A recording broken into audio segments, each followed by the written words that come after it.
Praise the Lord. जय मसीह की। एक बार फिर से आपके साथ परमेश्वर का वचन बांटने का मौका मिल रहा है।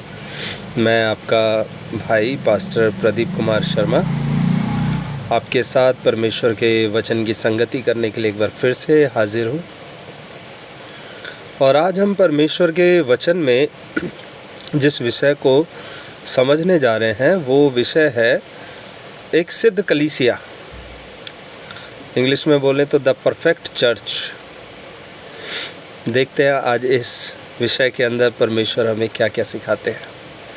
प्रार्थना के साथ शुरू करते हैं। परमपिता परमेश्वर, धन्यवाद करते हैं आपको। आप हमारे अब्बा हैं, आप हमारे पिता हैं, जिसने हमें यीशु मसीह की पवित्र संगति में बुलाया है। प्रभु, जब इस समय आपके वचनों को बांटने का अवसर मिल रहा है, परमेश्वर जिस भी भाई बहन से आप इस समय बात करने जा रहे हैं, प्रभु उसके हृदय को तैयार करें ताकि वो इन वचनों को जब सुनते हैं तो प्रभु यीशु उनका प्रत्युत्तर आपकी ओर हाँ और आमीन का हो। परमेश्वर मदद कर जब मैं इन वचनों के साथ तेरी सेवकाई करता हूँ। प्रभु यीशु, आप हमारी मदद करें और इस विषय के ऊपर कि एक सिद्ध कलीसिया कहाँ है, एक सिद्ध कलीसिया कौन सी है, प्रभु इस विषय में आप आज हमें सिखाएं। यीशु मसीह के जीवित नाम से मांगते हैं, आमीन। परमेश्वर का मैं धन्यवाद करता हूँ कि इस विषय के ऊपर बात करने के लिए कि एक सिद्ध कलीसिया कहाँ है और एक सिद्ध कलीसिया कैसी होती है। आज प्रभु ने मेरे हृदय को प्रेरित किया है कि इस विषय में मैं आपके साथ वचनों की बातें करूं। और इसका जो वर्णन है मेरे हृदय में आया कैसे, अचानक कैसे आया कि मैंने कुछ दिन पहले किसी व्यक्ति को सुना ये कहते हुए कि भैया हमने वो वाला चर्च छोड़ दिया, अब हम एक दूसरे चर्च जा रहे हैं। मतलब मैं आप सबसे जब बातचीत कर रहा हूँ तो वीडियो है, सब लोग सुनेंगे, विश्वासी भी सुनेंगे और नए लोग भी सुनेंगे। बहुत बहुत कॉमन सी बात है, लोग जगहों को बदलते रहते हैं, छोड़ते रहते हैं। इसके कारण कोई ठोकर ना खाए, इसके कारण कोई परेशान ना हो कि ये वाली बातें कैसे उजागर हो रही हैं। बाकी ये वास्तविकता है। उन्होंने कहा कि भैया जी हमने वो वाला चर्च जाना छोड़ दिया, अब तो मैं किसी और चर्च जा रहा हूँ, किसी और संगति में जा रहा हूँ। मैंने पिछले कुछ सालों में मैंने बहुत सारे लोगों को, संगतियों को छोड़ते हुए देखा है।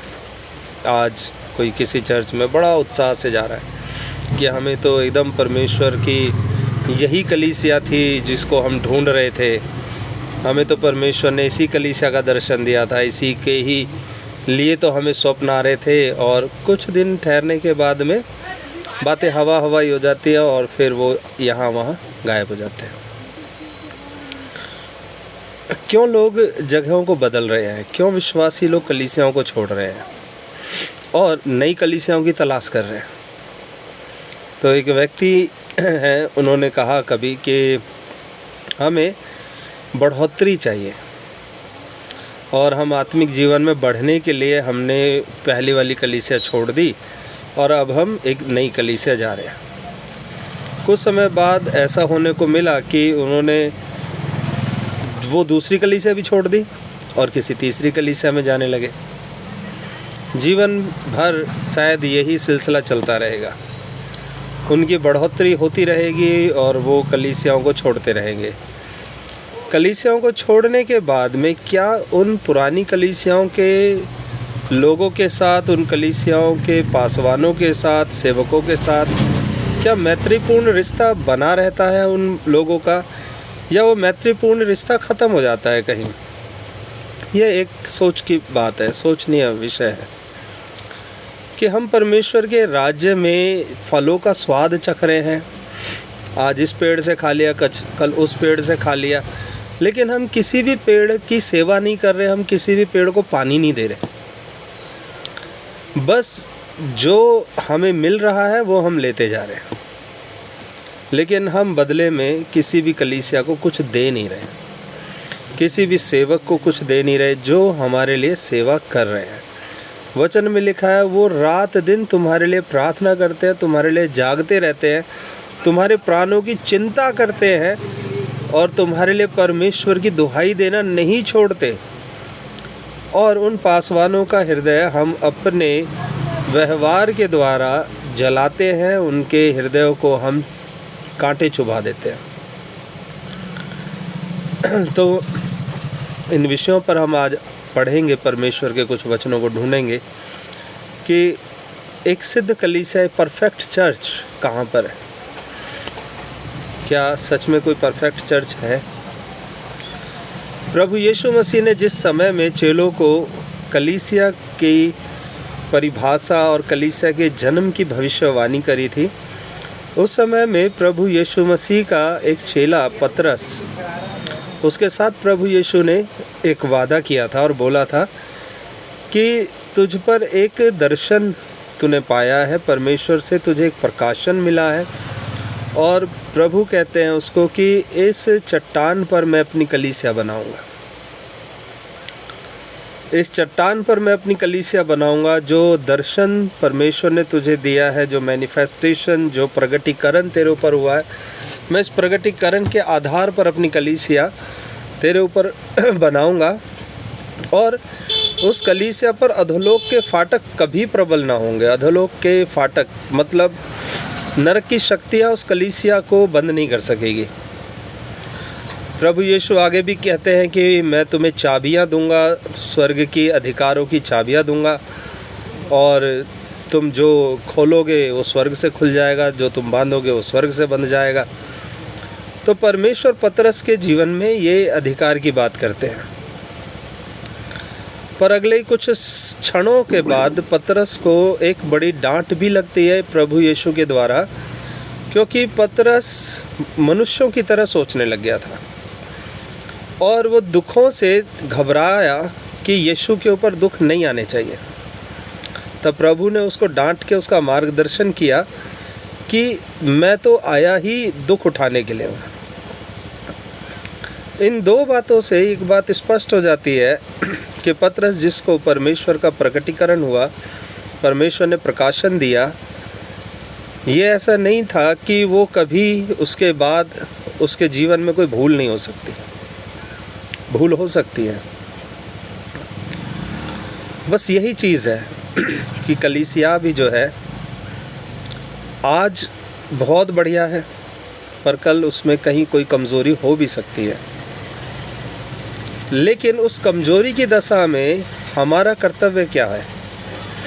हम उस कलीसिया से मुंह मोड़ के चले जाएं, या उस कलीसिया के पासवान से किनारा कर लें और अपने फ़ायदे की कोई दूसरी कलीसिया ढूंढ लें। वचन में लिखा है कि परमेश्वर का कोई भी दास गिरा हुआ नहीं रहेगा, परमेश्वर उसे उठाएंगे और उसे सिद्ध करेंगे। तो इसका मतलब यह है कि आप अगर उसके गिरने के हालात में उसकी मदद नहीं कर रहे हैं, उस कलीसिया की कमज़ोरी को अगर आप दूर नहीं कर रहे हैं, तो परमेश्वर अपनी कलीसिया को ऐसे ही ख़राब तो होने नहीं देंगे, बचाएंगे ज़रूर, लेकिन उसके बचाव में आपका कोई योगदान नहीं होगा। यही प्रश्न है आज कि कितनी कलीसियाओं में आपका आना जाना हुआ है, कितने पासवानों से आपका परिचय हुआ है। ये बड़ी बात नहीं है। आपने कितनी कलीसियाओं का सहारा बने हो, आप कितने पासवानों का सहारा बने हो आप, परमेश्वर इस बात से रुचि रखता है। कुछ वचनों के साथ मैं आपके इस विषय को आपके साथ शेयर और करना चाहूँगा कि क्या कोई भी कलीसिया सिद्ध है या सारी ही कलीसियाएँ सिद्धता की रास्ते में हैं? परमेश्वर का वचन हमें पहला कुरिन्थियों अध्याय 12 में कुछ इस प्रकार बताता है कि भिन्न भिन्न वरदान परमेश्वर अपने लोगों को देते हैं, जिसके द्वारा वो परमेश्वर के लोगों की सेवा करते हैं या संसार के अंदर रहने वाले लोगों की सेवा करते हैं और लोगों की आत्माओं को बचाते हैं और परमेश्वर के पास लेकर के आते हैं भिन्न भिन्न वरदानों के द्वारा। और वो सारे वरदान मिल करके एक कलीसिया में या एक मसीही समाज के अंदर काम करते हैं। कोई भी एक व्यक्ति पे सारे वरदान हो ये ज़रूरी नहीं है और किसी भी एक व्यक्ति के पास कोई भी वरदान ना हो ऐसा भी नहीं है। परमेश्वर ने हर किसी को कुछ ना कुछ जरूर दिया है। आत्मिक दृष्टिकोण से भी वरदान दिए हैं, सांसारिक दृष्टिकोण से वरदान दिया है, भौतिक दृष्टिकोण से भी वरदान दिया है। बस बात यह है कि वो मसीह की देह में किस स्तर पर उसका इस्तेमाल कर रहा है। तो वचन कुछ इस प्रकार कहता है, पहला कुरिन्थियों अध्याय 12 में हम आ जाते हैं। वचन 4 में लिखा है, now there are diversities of gifts but the same spirit. परमेश्वर एक है जिसने भिन्न भिन्न वरदान दिए हैं। And there are differences of administrations but the same lord. सेवाएं भी अलग अलग तरह की हैं पर प्रभु तो एक ही है। And there are diversities of operations but it is the same God which works in all. लिखा है कि अद्भुत और महान काम भी भिन्न भिन्न प्रकार के हैं परंतु वो सब परमेश्वर की ओर से है।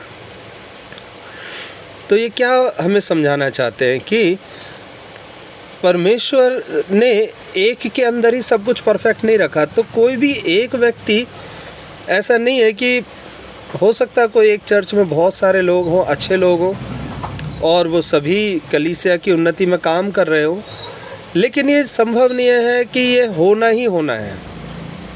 हो सकता है कम लोग भी हों। तो कलीसियाएं सिद्ध हैं या नहीं है ये तो अभी नहीं मैं कहूँगा, लेकिन कलीसिया सिद्ध होने की ओर चल रही है और हर एक कलीसिया के लिए सिद्धता परमेश्वर ने रखी है और हर कलीसिया को परमेश्वर सिद्ध कर रहा है अपने वरदानों से, अपनी आशीषों से, अपने लोगों से। तो किसी भी एक कलीसिया को परफेक्ट आप ना मान के चलें और सभी कलीसियाओं को इम्परफेक्ट मान करके भी ना चलें। आप ये देखें कि जिस परमेश्वर ने आपको जिस कलीसिया में रखा है आप वहाँ क्या योगदान दे रहे हैं, आप किस तरह से उस कलीसिया की उन्नति में योगदान दे रहे हैं, सहायता कर रहे हैं। और उस चीज़ को परमेश्वर के वचन की कसौटी पर कस के देखें कि क्या आप उतना ही कर सकते हैं या उससे भी ज़्यादा कर सकते हैं। वचन में लिखा हुआ है जिस प्रकार एक शरीर में अलग अलग अंग हैं, इसको समझाया गया है कि जिस तरह शरीर में अलग अलग अंग है और हर एक अंग का काम बड़ा विशेष है। आंखें पैर को नहीं कह सकती मुझे तेरी ज़रूरत नहीं है, पैर आँखों को नहीं कह सकता मुझे तेरी ज़रूरत नहीं है, कान हाथ को नहीं कह सकते हमें तुम्हारी ज़रूरत नहीं है। तो पूरे शरीर के अंदर हर अंग का विशेष काम है और परमेश्वर ने उसे विशेष उद्देश्य से रखा है। इसी ही अध्याय के अंदर लिखा है वचन 12 में, for as the body is one and has many members. जैसे कि एक शरीर एक है पर उसके अंग बहुत सारे हैं। And all the members of that one body being many are one body. बहुत सारे होके भी वो सारे अंग मिलके एक ही शरीर बन रहा है। So also in Christ. इसी तरह से मसीह में भी हम सब लोग ऐसे ही हैं। तो कलीसिया को बदल करके दूसरी कलीसियाओं में चले जाना एक स्वार्थी रूप तो है। यदि आप उन्नति कर रहे हैं, उन्नति करना चाहते हैं, बढ़ना चाहते हैं, तो आपके पास कलीसिया को छोड़ करके चले जाना ही एक ऑप्शन नहीं है। कलीसिया में टिके रहें, अपनी आत्मिक उन्नति के अन्य दूसरे साधनों को भी खोजें और जो उन्नति आप कर रहे हैं वो पूरी कलीसिया को उन्नति करने का मार्ग दिखाएं, अपने पासवान को भी दिखाएं। क्योंकि आप जिस कलीसिया में प्रभु ने आपको जोड़ा है, जिस कलीसिया के द्वारा आपके उद्धार का वचन सुनाया गया है, परमेश्वर आपसे उस कलीसिया के प्रति दायित्व निभाना भी चाहते हैं।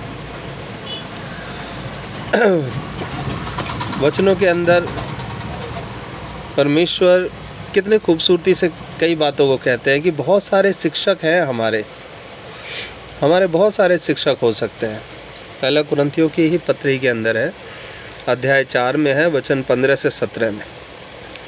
पौलुस एक बात के ऊपर डिस्कस करते हुए बताता है कि तुम्हारे बहुत सारे 10,000 10,000 इंस्ट्रक्शंस तुम्हें मिल सकते हैं।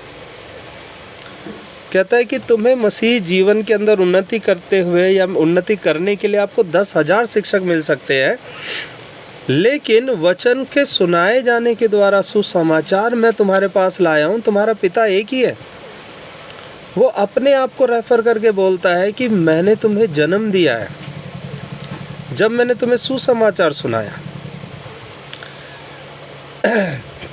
इस चीज़ को अगर हम गहराई से समझे तो बात यह है कि कितनी लॉन्गिंग पौलुस के हृदय में होगी कि उसको रिकॉग्नाइज करे वो चर्च कि इस भाई ने हमें परमेश्वर का वचन सुनाया है। ये अगर अपने कंफर्ट जोन से, अपने आराम से बाहर ना निकलता, हम तक परमेश्वर का वचन नहीं पहुंचता। तो पौलुस यहाँ पर कहता है कि अब जब आप मैच्योर हो गए हो, चलना सीख गए हो, अब आप नए नए लोगों से मिल रहे हो, नई नई जगह उन्नति कर रहे हो, तो आप अपने जन्म देने वाले फादर को, पिता को भूल रहे हो।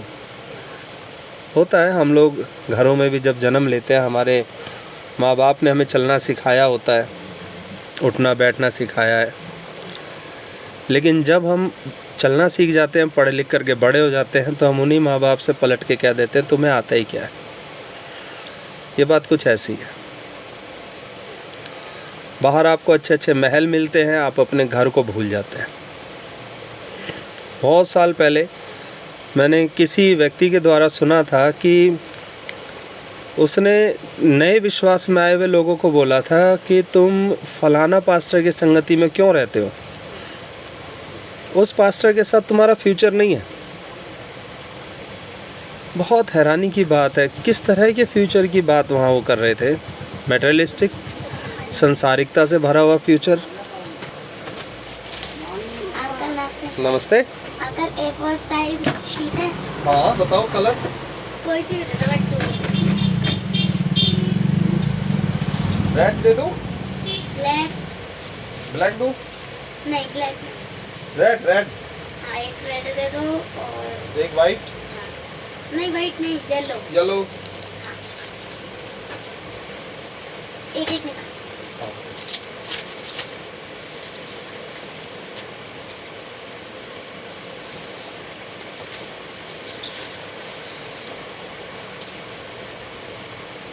₹6 बेटा।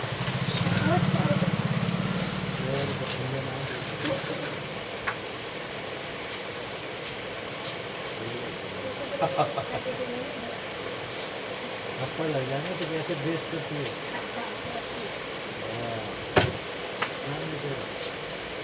लेके आएगी तब उनको है, तुमने देख के कौन है, देख ले।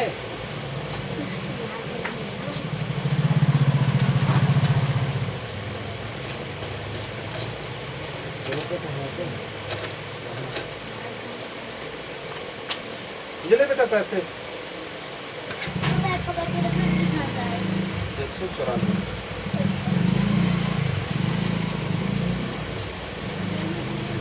कागज ले लो।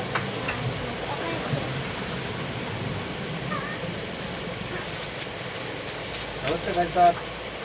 ठीक हो? हाँ जी, बहुत बढ़िया। आप ठीक है? हाँ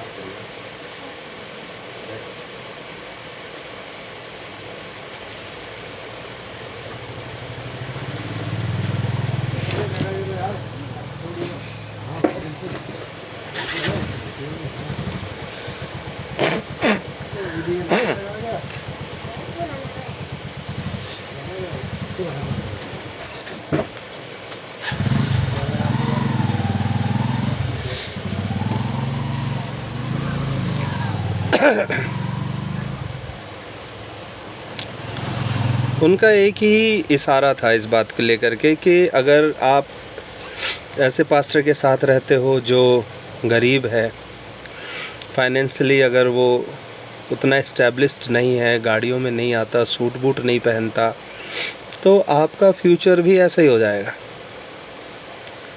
मैं हैरान हूँ, ऐसी बात समझ में नहीं आती कैसे लोग सोचते हैं।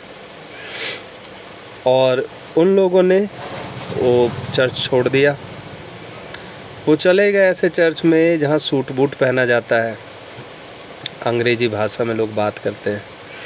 इंग्लिश का कोई ऐसा ख़ास ताल्लुक़ नहीं है किसी आदमी के हाई सोसाइटी से। इंग्लिश एक लैंग्वेज, एक भाषा है, कोई भी बोल सकता है। लेकिन वहाँ पर जाकर के उन लोगों को पता चला कि इंग्लिश बोलने वाले चर्च के अंदर आराधना करेंगे और हिंदी बोलने वाले बाहर टेंट में। हैरानी की बात है। तो ऐसा नहीं होना चाहिए, दुख लगता है ये सब बातें सोच के। वचन में लिखा है कि तुम्हारे 10,000 शिक्षक हो सकते हैं, पर वचन सुनाने के द्वारा मैंने तुम्हें जन्म दिया है। तो पौलुस को ये बात कहनी पड़ी क्योंकि कुरिन्थियों के लोगों के बीच में ये बात आ रही थी, डिविज़न्स आ रहे थे। कोई खुद को कहता था मैं पीटर के दल का हूँ, कोई कहता था मैं अपोलोस के ग्रुप का हूँ, कोई कहता था मैं पौलुस के ग्रुप का हूँ। क्योंकि जब हम बड़े हो जाते हैं ना, तो हम अपने आइडल्स बनाने लगते हैं, हम अपने हीरोज़ बनाने लगते हैं। हम देखते हैं हाँ फलाना आदमी जच रहा है तो वो हमारा हीरो बन जाता है, उसके पास बढ़िया चीज़ें हैं, वो हमारा हीरो बन जाता है। सब कुछ बाहरी दिखावे को लेकर के। भजन संहिता अध्याय 84 में एक बड़ी खूबसूरत बात दाऊद कहता है परमेश्वर के सामने, वचन 10 में, कि तेरे आंगनों में का एक दिन कहीं के 1000 वर्षों से ज़्यादा अच्छा है। वो कहता है कि इस दुनिया में बहुत बड़े बड़े महल हैं, राजा महाराजा लोग हैं, जो वहाँ जाना इतना अच्छा नहीं लगता कि तेरे आंगनों में, परमेश्वर तेरे आंगनों में रहना मुझे अच्छा लगता है। उस समय में परमेश्वर का मंदिर नहीं बना हुआ था, तंबू था, टेंट के अंदर कोई ऐसा नहीं था बड़े मार्बल लगे हुए थे, नहीं, ज़मीन पर था। तो वो परमेश्वर के भवन में, उसके तंबू में आनंद करता था। आज चर्च को देखो ना, आज तंबू में चर्च नहीं लग रहे हैं, लेकिन ये आनंद क्या हम वहाँ पाते हैं, क्या हम ढूंढ रहे हैं? हम देखते हैं बढ़िया बेंचेस होनी चाहिए, बढ़िया एसी लगा होना चाहिए, फ़ैन होने चाहिए, लाइटिंग होनी चाहिए, बाप गजब होना चाहिए, तब तो आशीष हो रही है। दुनिया के महल उससे भी बड़े बड़े हैं, दुनिया में उससे भी बड़े बड़े मैंशंस हैं, महल बड़े बड़े, होटल्स हैं एकदम बड़े बड़े। आप वहाँ जाओगे, आंखें फटी की फटी रह जाएंगी, देखते रह जाओगे। लेकिन दाऊद सबसे बड़ी तुलना करके कहता है कि प्रभु तेरे आंगन में रहना मुझे कहीं के 1000 वर्षों से ज़्यादा अच्छा लगता है। कितनी बड़ी बात है। और कहता है I had rather be a doorkeeper in the house of my God than to dwell in the tents of wickedness. कहता है मुझे मेरे परमेश्वर के इस भवन का एक द्वारपाल होना मुझे ज़्यादा पसंद है कि किसी दुष्ट के निवास में जा कर के रहूं, जहां पर धन दौलत का काम है, जहां धन दौलत की ही होड़ लगी हुई है। याकूब अपनी पत्री के अंदर बोलता है कि एक धनी जब तुम्हारी संगति में आता है तो आप उसे बढ़िया बढ़िया जगह देते हो, उसके हाथों में सोने की अंगूठियां दे करके उसको चूमते हो, उसको प्रेम दिखाते हो। और एक गरीब, एक निर्धन आ जाता है तो तुम उसे हिकारत की नज़र से देखते हो, उसको दुत्कार देते हो और उसे कहते हो मेरे पैरों के पास बैठ। इस चीज़ को समझने की ज़रूरत है। क्या कोई धनी चर्च और कोई गरीब चर्च प्रभु ने बनाया है? प्रभु क्या धनी चर्चों में जाते हैं और गरीब के चर्चों में नहीं जाते? यीशु मसीह की सेवकाई को हम देखें, प्रभु यीशु मसीह उन बड़े मंदिरों में नहीं गए जो वो यरूशलेम में बने हुए थे। वहाँ जा कर के नहीं बस गए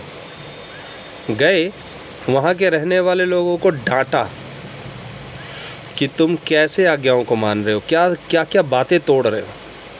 पर जब गरीबों के घर गए, उन्हें प्रेम दिखाया, उन्हें माफ़ी दी, उनके घर का खाया।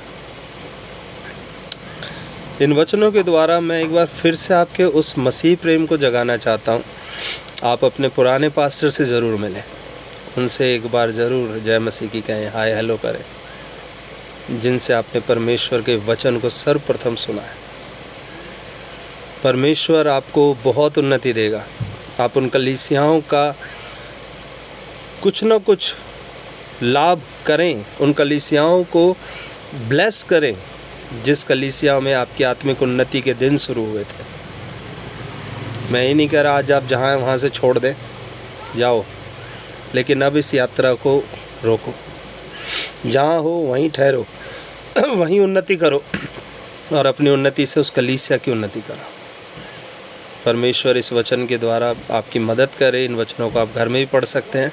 थैंक यू वेरी मच वचन सुनने के लिए। जय मसीह की। फिर मिलेंगे।